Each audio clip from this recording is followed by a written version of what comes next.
Zdravo svima i dobrodošli u Samrinu kuhinju.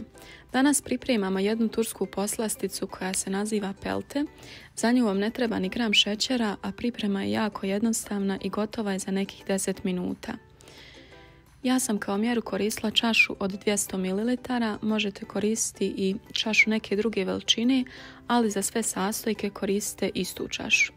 U šerpu dodajem 2,5 čaše obične vode, zatim 1 čašu pekmeza od jabuke i pola čaše brašna. Tu ću sve dobro umutiti kako se ne bi stvorile grudice od brašna i ako dobro umutite, zaista grudica neće biti.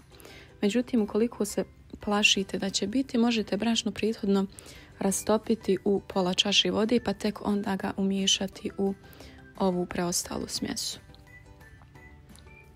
Nakon što to dobro umutim, prebacit ću šerpu na vatru.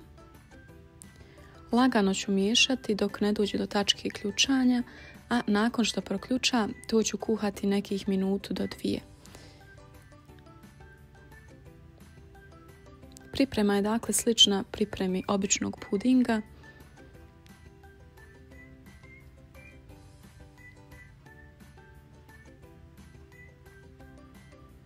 I nakon par minuta tu prebacujem u tepsiju.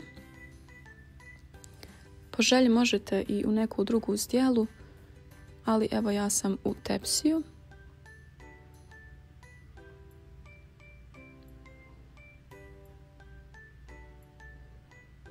Sada izgleda jako rijetko, ali nakon što se ohladi, struktura će biti slična onoj kao što je kod pudinga.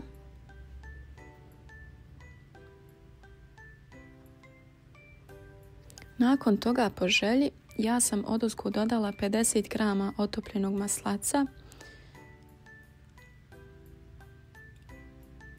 i na kraju ono što je za mene neizostavni dio jesu orasi.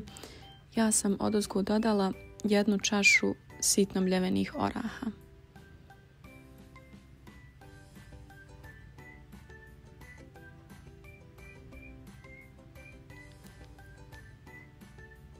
To zaista da puniji i ljepši okus ovoj poslastici. Ovu poslasticu možete jesti odmah, vruću ili mlaku, ali meni je nekako najljepša nakon što je dobro ohlađena. Recept je jako jednostavan, ide jako malo sastojaka, obavezno ga isprobajte. Javite vaše utiske, da li vam se sviđa.